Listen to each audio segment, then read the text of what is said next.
Hello बच्चों, स्वागत है आप सभी का आरएस केमिस्ट्री सॉल्यूशन के इस वीडियो में। आज का वीडियो बेटा थर्ड लेक्चर होने वाला है बेसिक कंसेप्ट ऑफ केमिस्ट्री में। पहले दो वीडियो में हम मोल कंसेप्ट, मोलार वॉल्यूम और मोलार मास पढ़ चुके हैं। उसके पीवाईक्यूज भी मैंने लिए हैं और होप आपको मोल कंसेप्ट क्लियर हो गया होगा। आज बेसिक कंसेप्ट ऑफ केमिस्ट्री इसी टॉपिक का एक नेक्स्ट पॉइंट हम स्टडी करने जा रहे हैं बेटा, और वो है percentage composition, molecular formula and empirical formula. इन सबका इंटर रिलेशन भी हम स्टडी करने वाले स्टूडेंट। तो ये वीडियो आपको पूरा देखना है बेटा। अगर आप मेरे चैनल पर नए हो तो चैनल को सब्सक्राइब जरूर करना है और बेल आइकन दबा के रखना है, ताकि मैं जैसे ही नए नए इंफॉर्मेटिव वीडियोस आपके लिए अपलोड करूं आपको तुरंत नोटिफिकेशन मिल जाए। चलिए बढ़ते हैं कि आज के वीडियो में हमें क्या करना है। सबसे पहले परसेंटेज कंपोजिशन समझना है स्टूडेंट, कि परसेंटेज कंपोजिशन क्या होता है। देखिए, किसी भी मॉलिक्यूल को हम मॉलिक्यूलर फॉर्मूला से आइडेंटिफाई करते हैं। जो मॉलिक्यूलर फॉर्मूला आपको दिया जाता है बेटा, उससे आप मॉलिक्यूलर मास निकाल सकते हो, और मॉलिक्यूलर मास निकालने के लिए हमें उस मॉलिक्यूल के अंदर जितने भी एटम होते हैं सभी के एटॉमिक मास की क्या करनी पड़ती है, एडिशन करनी पड़ती है। तो ये एक सिंपल सा मॉलिक्यूलर फॉर्मूला का एक हम ऐसा बोल सकते हैं कि कैलकुलेशन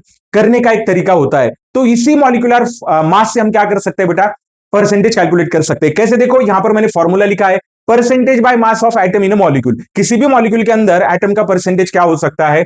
तो फॉर्मूला क्या दिया बेटा आपको, mass of atom in a molecule divided by molecular mass of a molecule multiplied by 100। और आपको पता है परसेंटेज निकालना है तो 100 से मल्टीप्लाई करना पड़ता है। तो आपको करना क्या है, पहले आपको ना मॉलिक्यूलर मास कैलकुलेट करना है। जब आप मॉलिक्यूलर मास कैलकुलेट करोगे ना बेटा, तो उसी समय जिस एटम का परसेंटेज आपको निकालना है उसका मास भी आपको पता चल जाएगा। बस उस एटम का मास डिवाइडेड बाय उस मॉलिक्यूल का मॉलिक्यूलर मास मल्टीप्लाइड बाय 100 आप करोगे तो आपको परसेंटेज मिल जाएगा। इतना आसान तरीका होता है किसी भी एटम के परसेंटेज को, उस मॉलिक्यूल के अंदर जो परसेंटेज होता है उसका कैलकुलेट करने का एक तरीका है। चलिए एग्जांपल सॉल्व कर लेते हैं बेटा, तो आपको तुरंत समझ में आ जाएगा। बहुत ही आसान कंसेप्ट है, इसके मार्क तो जाने ही नहीं चाहिए। ठीक है, चलो देखते हैं क्या दिया। देखो, ग्लूकोज पता होगा आप सभी को, बराबर कि नहीं? ग्लूकोज पता है। What is the percentage by mass of carbon in glucose molecule. Glucose molecule के अंदर कार्बन का परसेंटेज क्या होता है। यह सिंपल सा सवाल भी आपको आ सकता है, the percentage composition of carbon in glucose. क्या होता है परसेंटेज? तो आप कैसे करोगे, मैंने स्टेप वाइज बताया था बेटा आपको। स्टेप वाइज मैंने क्या बताया था, तो सबसे पहले आप क्या कैलकुलेट करोगे। सबसे पहले बेटा आप क्या कैलकुलेट करोगे, तो सबसे पहले सर हम कैलकुलेट करेंगे मॉलिक्यूलर मास ऑफ ग्लूकोज। तो पहला काम है बेटा आपको क्या कैलकुलेट करना है, molecular mass of glucose. Glucose का मॉलिक्यूलर मास कैलकुलेट करना है, बराबर कि नहीं? तो कैसे कैलकुलेट करेंगे बेटा आप, 12 इंटू क्या करेंगे, कार्बन। ओके, बराबर कि नहीं? 12 नहीं, कार्बन कितने हैं, 6 है ना, बराबर कि नहीं? ठीक है, तो क्या करेंगे, 6 इंटू क्या करेंगे, 6 इंटू क्या करेंगे, कार्बन करेंगे। ओके, प्लस क्या करेंगे, 12 इंटू क्या करेंगे बेटा, हाइड्रोजन, प्लस क्या करेंगे, 6 इंटू ऑक्सीजन। आप सभी को पता है कार्बन का जो मास होता है वो कितना होता है, 12। वो थोड़ा सा बेसिक से ले रहा हूं मैं। ओके, बराबर कि नहीं? प्लस 6 इंटू क्या आएगा बेटा, 16। तो कार्बन के मास पे ध्यान रखिए आप, कार्बन का मास कितना बेटा, 72 प्लस 12 और प्लस कितना आएगा बेटा, 96, बराबर कि नहीं? टोटल कितना आएगा बेटा, 180। ओके, आपको जो मॉलिक्यूलर मास मिला है बेटा वो कितना मिला है, 180 मिला है। तो यहां पर ना आप यहीं पे ना इसको मेंशन करके रखिए, this is the mass of carbon, this is the mass of hydrogen and this is the mass of oxygen. और ये क्या है बेटा, मॉलिक्यूलर मास है। ये कौन सा मास है, मॉलिक्यूलर मास है। तो अभी आपको कैलकुलेट क्या करने को बोला है उन्होंने, percentage of carbon in glucose. Glucose में कार्बन का परसेंटेज क्या है। तो क्या फॉर्मूला दिया था बेटा, देखो पीछे क्या फॉर्मूला दिया, मास ऑफ एटम। कौन सा एटम है, carbon atom divided by molecular mass. कौन सा मॉलिक्यूल है, ग्लूकोज। तो हम लेंगे कार्बन का मास कितना है बेटा, कार्बन का मास कितना है, 72। तो मैं यहां पर लूंगा बेटा कितना, 72 डिवाइडेड बाय टोटल मास या मॉलिक्यूलर मास, तो कितना आएगा, 180 मल्टीप्लाइड बाय क्या आएगा बेटा, 100। ओके, ये जीरो कैंसिल कर देते हैं बेटा, तो क्या आएगा, 72 अपॉन 18 मल्टीप्लाइड बाय कितना आएगा बेटा, 10। सो 4 इंटू क्या आएगा, 10। So it will be answered as a 40%। Okay, कितना आएगा बेटा इसका, 40% आएगा। इतना ही आसान होता है। शायद आपको लग जाएगा कि सर ये तो बहुत आसान है। हाँ, इतना ही आसान है, बस प्रैक्टिस करनी पड़ती है। क्या करनी पड़ती है बेटा, प्रैक्टिस करनी पड़ती है। तो आप किसी भी मॉलिक्यूल का मॉलिक्यूलर मास अगर आपको पता होगा, और वो मॉलिक्यूलर मास आप कैलकुलेट करते समय जिस एटम का परसेंटेज आपको निकालना है उसका मास अगर आप लेते हो, तो आप इजीली क्या कर पाओगे बेटा, परसेंटेज कंपोजिशन सॉल्व कर पाओगे। चलिए अभी बेटा आगे बढ़ते हैं। आगे एक इंपॉर्टेंट कंसेप्ट हमें लर्न करना है, and that is molecular mass. Okay, molecular mass और मॉलिक्यूलर फॉर्मूला भी क्या करना है, हमें समझना है। एक्चुअली पहले मॉलिक्यूलर फॉर्मूला समझते हैं और उसके बाद समझते हैं कि मॉलिक्यूलर मास क्या होता है। तो बेटा मॉलिक्यूलर फॉर्मूला क्या होगा, अगर मैं इसको डिफाइन करूं ठीक से, मॉलिक्यूलर फॉर्मूला को अगर मुझे क्या करना है बेटा, डिफाइन करना है, तो मैं कैसे डिफाइन कर पाऊंगा। सियर it gives exact number of atoms of constituent elements in a molecule. Molecule के अंदर कंस्टिट्यूएंट एलिमेंट्स के एग्जैक्टली जितने एटम है उतने सभी एटम की इंफॉर्मेशन हमें मिलती है, कहां से मिलती है बेटा? मॉलिक्यूलर फॉर्मूला से मिलती है। कहां से मिलती है? मॉलिक्यूलर फॉर्मूला से हमें मिल जाती है। और सेकेंड इंपॉर्टेंट चीज है बेटा मॉलिक्यूलर मास। क्या बेटा? Molecular mass can be calculated. Molecular mass can be calculated from molecular formula. जो मॉलिक्यूलर मास है बेटा, वो मॉलिक्यूलर मास आप कैलकुलेट कर सकते हो। किससे कैलकुलेट कर सकते हो? From molecular formula. अगर आपको मॉलिक्यूलर फॉर्मूला क्या हो बेटा पता हो तो। चलिए बेटा अभी थोड़ा सा आगे बढ़ते हैं, हम थोड़ा समझने की कोशिश करते हैं। देखिए अभी हमने एक फॉर्मूला देखा था, okay, molecular formula of glucose is, molecular formula of glucose is, okay, glucose का मॉलिक्यूलर फॉर्मूला क्या है बेटा? C6H12 and O6। ये ग्लूकोज का क्या है बेटा? मॉलिक्यूलर फॉर्मूला है। इस मॉलिक्यूलर फॉर्मूला से क्या इंफॉर्मेशन मिलती है बेटा आपको? सो ग्लूकोज मॉलिक्यूल कंटेंस, क्या इंफॉर्मेशन मिल रही है? Glucose molecule contains, glucose molecule के अंदर क्या है? ग्लूकोज मॉलिक्यूल कंटेंस, ओके, क्या क्या कंटेन कर रहा है? 6 कार्बन आइटम्स। क्या कंटेन कर रहा है? 6 कार्बन आइटम्स, ओके। क्या कंटेन कर रहा है बेटा? 12 हाइड्रोजन आइटम्स, ओके। एंड क्या कंटेन कर रहा है? 6 ऑक्सीजन एटम्स। क्या कंटेन कर रहा है बेटा? 6 ऑक्सीजन एटम्स भी क्या कर रहा है? कंटेन कर रहा है। तो मॉलिक्यूलर फॉर्मूला से हमें पता चल जाता है कि उस कंपाउंड के एक मॉलिक्यूल के अंदर एग्जैक्टली कितने आइटम्स है, किस टाइप के आइटम्स है। समझ गए स्टूडेंट कि मॉलिक्यूलर फॉर्मूला क्या होता है? और मॉलिक्यूलर फॉर्मूला से हम क्या फाइंड आउट कर सकते हैं बेटा? मॉलिक्यूलर फॉर्मूला से हम फाइंड आउट कर सकते हैं मॉलिक्यूलर मास। क्या कैलकुलेट कर सकते हैं? Molecular mass. कोई भी एक कंसिडरेशन लेते हैं, देखिए एक एग्जांपल लेते हैं। लाइमस्टोन क्या करता है? लाइमस्टोन। लाइमस्टोन मतलब क्या बेटा? Calcium carbonate. लाइमस्टोन मतलब क्या? कैल्शियम कार्बोनेट को लाइमस्टोन बोलते हैं हम, ठीक है। So molecular formula of limestone is CaCO3। क्या है इसका molecular formula? CaCO3, calcium carbonate भी आप बोल सकते हो। सो कितने एक कैल्शियम आइटम है, बराबर की नहीं, ठीक है। एक क्या है? कार्बन आइटम है, ओके। और ये बाकी क्या है बेटा? 3 क्या है? ऑक्सीजन आइटम से। 3 कौन से आइटम से? ऑक्सीजन आइटम से। अगर मैं इसका मॉलिक्यूलर मास कैलकुलेट करूं बेटा, क्या कैलकुलेट करूं? Molecular mass, molecular mass of क्या? Calcium carbonate. तो कैसे आएगा बेटा molecular mass of calcium carbonate? कैसे हम डिफाइन कर पाएंगे, कैसे हम इसको एक्सप्लेन कर पाएंगे? तो कैल्शियम का मास कितना होता है बेटा? 40। एक कार्बन का मास कितना होगा? 12। और 3 ऑक्सीजन आइटम का मास कितना होगा बेटा? 48। तो टोटल कितना आएगा? 100। ओके। सो मॉलिक्यूलर फॉर्मूला से हम क्या फाइंड आउट कर सकते हैं? Molecular mass. आप बहुत सारी ज्यादा प्रैक्टिस कर सकते हो इसकी। एक एग्जांपल दे दिया, अभी आप मॉलिक्यूलर मास कैलकुलेट करते रहिए, क्योंकि जैसे ही आपको एटॉमिक मास पता होगा, आप मॉलिक्यूलर मास कैलकुलेट करके मॉलिक्यूलर मास से आपको इंफॉर्मेशन मिलेगी बेटा। आप मोल्स कैलकुलेट कर सकते हो। क्या कैलकुलेट कर सकते हो? मोल्स। और ये छोटी छोटी प्रैक्टिसेस होती है बेटा कि जो आपको बहुत ज्यादा क्या करेगी? हेल्प करेगी। मॉलिक्यूलर मास को, एटॉमिक मास को बहुत ज्यादा निगलेक्ट कर देते बेटा, ठीक है। हमें लगता है कि बहुत तो आसान है, लेकिन यही इंपॉर्टेंट है बेटा। इसको अगर आप 10 या 15 मिनट भी प्रैक्टिस करते हो ना, हर दिन आप ये कर लीजिए ना कि 5 कोई भी कंपाउंड ले लीजिए हर रोज, और उन 5 कंपाउंड का मॉलिक्यूलर मास लिख लीजिए, बराबर कि नहीं, ठीक है। तो इससे क्या होगा ना, हर दिन अगर आप 5-5 अगर निकालते हो तो महीने भर में कम से कम 150 तो हो जाएंगे कंपाउंड आपके पास। और वही लिखिए जो आपके 11-12 के सिलेबस में है, तो आपका फायदा भी हो जाएगा, आपको नाम भी पता चल जाएगा, मॉलिक्यूलर मास भी पता चल जाएगा। अगर एग्जाम में दिया है तो अच्छी बात है, नहीं दिया तो आपके पास होगा। तो ये सारी प्रैक्टिस करते रहनी है बेटा, ठीक है। चलिए मॉलिक्यूलर फॉर्मूला तो अभी सर क्लियर हो गया।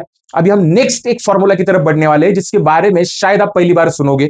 जो अभी 10 से 11th में जो बच्चे जा रहे हैं, जो 11th में अभी स्टडी कर रहे हैं केमिस्ट्री का, उनके लिए पहली बार होगा। लेकिन जो अभी 12th में ऑलरेडी है, अभी 12th में अपियर हो रहे हैं, अभी 2027 में वो एग्जाम देने वाले हैं, तो उन बच्चों के लिए इंपिरिकल फॉर्मूला जो ये जो कंसेप्ट है ना, ये पता होगा उनको। चलिए जान लेते हैं कि इंपिरिकल फॉर्मूला क्या है। तो इंपिरिकल फॉर्मूला क्या होता है बेटा? इंपिरिकल फॉर्मूला क्या होता है? It is the it is the simplest ratio of constituent atoms constituent atoms in a molecule। Molecule के अंदर जो भी आइटम है उनका क्या होता है बेटा? ये सिंपलेस्ट रेशो होता है। क्या होता है? Simplest ratio. इसका एग्जांपल मैं लेने वाला हूं, ठीक है। Next, empirical mass, empirical mass, empirical mass can be calculated from calculated by empirical formula, है कि नहीं। अब मॉलिक्यूलर मास निकालना है तो मॉलिक्यूलर फॉर्मूला लगता है, इंपिरिकल मास चाहिए तो आपको क्या लगेगा बेटा? इंपिरिकल फॉर्मूला लगेगा। क्या लगेगा? Empirical formula. चलिए ना, मैं एक एग्जांपल लेके आपको समझाने की कोशिश करता हूं, क्योंकि कोशिश करने वालों की कभी हार नहीं होती, ऐसा मैंने सुना है। चलिए देखते हैं, ठीक है। मॉलिक्यूलर फॉर्मूला ऑफ ग्लूकोज, आप बोले कि सर ग्लूकोज ही ले रहे हो आप, ठीक है, तो एक बार कंसेप्ट समझ लेते हैं ना, कॉमन है मॉलिक्यूलर फॉर्मूला ऑफ ग्लूकोज। क्या होता है ना, कॉमन अगर एग्जांपल लेते हैं हम तो लगता है थोड़ा फेमिलियर लगता है, इसलिए मैं थोड़ा कॉमन एग्जांपल लेने की कोशिश करता हूं ताकि आपको फेमिलियर लगे, बराबर कि नहीं, ठीक है। तो मॉलिक्यूलर फॉर्मूला क्या है बेटा ग्लूकोज का, C6H12O6। चलिए देखते हैं, ठीक है। यहां पर मैं लिखता हूं मॉलिक्यूलर फॉर्मूला, क्या लिखा बेटा, C6H12 and O6। Okay, carbon, hydrogen and oxygen.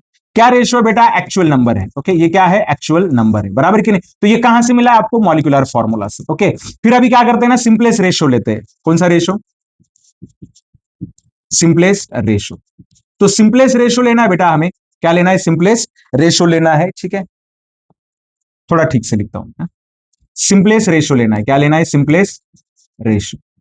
Okay, carbon, hydrogen and oxygen. Simplest ratio क्या आएगा बेटा, बताइए। यहां से तो molecular formula 6 1 jar 6, 6 2 jar 12, 6 1 jar 6। ये सिंपलेस्ट रेशियो है, ये एक्चुअल नंबर है, और ये क्या है, सिंपलेस्ट रेशियो है। सो इंपेरिकल फॉर्मूला क्या आएगा, बताओ, इंपेरिकल फॉर्मूला क्या आएगा, इंपेरिकल फॉर्मूला आएगा बेटा CH2। ये कौन सा फॉर्मूला है, ये मॉलिक्यूलर फॉर्मूला। ये कौन सा फॉर्मूला, इंपेरिकल फॉर्मूला है। Empirical formula help you to get the percentage. जिन कंपाउंड्स का इंपेरिकल फॉर्मूला सेम होता है उनका परसेंटेज कंपोजिशन भी क्या होता है, सेम होता है, ठीक है। चलिए कुछ एग्जांपल हम लेते हैं, सो गेट एन आइडिया, आपको आइडिया आ जाएगा। मैं यहां पर क्या करता हूं ना, कुछ कंपाउंड का मॉलिक्यूलर फॉर्मूला लिखता हूं, ठीक है। मॉलिक्यूलर फॉर्मूला लिखने के बाद उसका रेशियो लिखेंगे हम, है कि नहीं। फिर उसके बाद क्या करेंगे, सिंपलेस्ट रेशियो लेंगे, क्या लेंगे बेटा, सिंपलेस्ट रेशियो। और उसके बाद हम लिखेंगे बेटा इंपेरिकल फॉर्मूला, और उसके बाद एक दो पॉइंट भी मुझे क्या करने हैं, आपको एक्सप्लेन करने हैं, ठीक है, समझने की कोशिश करता है। चलो सबसे पहले लेते हैं बेटे C2H2, ओके, और दूसरा लेते हैं C6H6। आप देख पाओगे बेटा यहां पर कार्बन और हाइड्रोजन का रेशियो देखना है आपको, बराबर कि नहीं। तो कार्बन और हाइड्रोजन का रेशियो क्या बेटा, 2:2, और यहां पर भी कार्बन और हाइड्रोजन का रेशियो क्या है, 6:6। अगर मैं सिंपलेस्ट रेशियो की बात करूं बेटा तो क्या आएगा, 1:1, और यहां पर भी क्या आएगा, 1:1 आएगा। तो इंपेरिकल फॉर्मूला क्या आएगा, इसका भी CH है और इसका भी क्या है, CH, बराबर है। तो दोनों मॉलिक्यूल का इंपेरिकल फॉर्मूला सेम है। क्या मॉलिक्यूलर फॉर्मूला सेम है बेटा, बिल्कुल नहीं, मॉलिक्यूलर फॉर्मूला सेम नहीं है। चलिए दूसरा एक एग्जांपल लेते हैं बेटा, हम दूसरा एक एग्जांपल लेते हैं, C4H8, C6H12।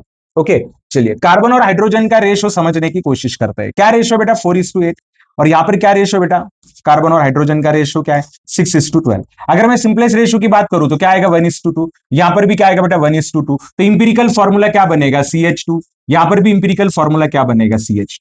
आया समझ में। चलिए दूसरे दो कंपाउंड में भी ले रहा हूं, और सो गेट एन आइडिया। एक ले रहा हूं बेटा CO2, एक ले रहा हूं SO2। तो यहां पर अगर आप सल्फर और ऑक्सीजन, सल्फर सॉरी कार्बन और ऑक्सीजन का रेशियो देखोगे तो कितना आ रहा है, 1:2। सिंपलेस्ट रेशियो भी क्या आएगा बेटा, 1:2, और इसका फॉर्मूला क्या आएगा, CO2। SO2 की अगर मैं बात करूं तो सल्फर और ऑक्सीजन का रेशियो क्या आ रहा है बेटा, 1:2। यहां पर भी कितना, क्योंकि इसको और सिंपल नहीं कर सकते हम, तो क्या आएगा, SO2, क्या आएगा, SO2। तो इससे क्या समझ में आता है हमें, इससे क्या पता चलता है हमें, इससे बेटा हमें पता चल रहा है कि some molecules have some molecules have different molecular formula. क्या बेटा, डिफरेंट क्या रहेगा, मॉलिक्यूलर फॉर्मूला रहेगा, but same empirical formula. Molecular formula क्या रहेगा, डिफरेंट रहेगा, लेकिन इंपेरिकल फॉर्मूला क्या रहेगा, सेम रहेगा। तो उनमें परसेंटेज कंपोजिशन भी सेम होता है, परसेंटेज कंपोजिशन इज सेम, उसमें परसेंटेज कंपोजिशन क्या होता है बेटा, सेम होता है। और नेक्स्ट अगर मैं बात करूं, नेक्स्ट ओके, नेक्स्ट इसकी बात करूं मैं, तो यहां पर मैं क्या लिख सकता हूं, some molecules have same empirical as well as molecular formula, as well as molecular formula. मतलब कुछ मॉलिक्यूल ऐसे बेटा जिनका इंपेरिकल फॉर्मूला और मॉलिक्यूलर फॉर्मूला दोनों भी क्या होते हैं, सेम होते हैं। इसके लिए ये देख सकते हैं हम, ओके, ये जो एग्जांपल है इसके लिए देख सकते हैं, इनका मॉलिक्यूलर फॉर्मूला भी सेम है और इंपेरिकल फॉर्मूला भी क्या है, सेम है। तो ऐसा होता है। तो होप स्टूडेंट आपको मॉलिक्यूलर फॉर्मूला, इंपेरिकल फॉर्मूला और परसेंटेज कंपोजिशन समझ में आया होगा। बहुत आसान तरीके से मैंने समझाने की कोशिश की है। अभी नेक्स्ट वीडियो में हम क्या करने वाले हैं ना, तो रिलेशन देखने वाले हैं, किसका, तो मॉलिक्यूलर फॉर्मूला और इंपेरिकल फॉर्मूला का क्या रिलेशन होता है, उस पे न्यूमेरिकल्स कैसे आते हैं, ये नेक्स्ट वीडियो में हम देखने वाले स्टूडेंट। आज के वीडियो में बस इतना ही, मिलते हैं नेक्स्ट वीडियो में, बाय बाय।